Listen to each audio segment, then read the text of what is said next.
Developing news in Bloomfield, where the district's Board of Education just decided to get rid of their superintendent, who had been in that role for over a decade. Channel 3 Eyewitness News reporter Olivia Schuler explains why this decision really comes as a pretty big surprise. Right, Olivia?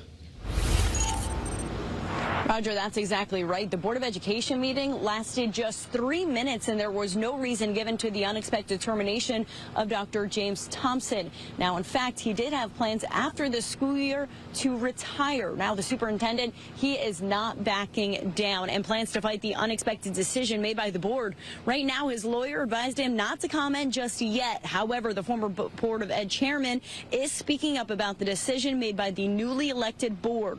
Former Board of Education chairman Donald Harris says Dr. Thompson served as superintendent for the last 12 years. In fact, in 2017, Dr. Thompson was Connecticut's Superintendent of the Year.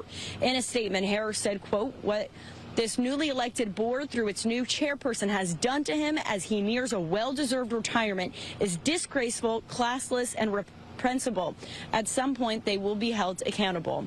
Now, as of last night, parents have not been advised of this change and the shakeup in the superintendent, and there are no plans right now for an interim superintendent, so we're going to have to wait and see how this all shakes out. Live this morning in Bloomfield, Olivia Schuler, Channel 3 Eyewitness News.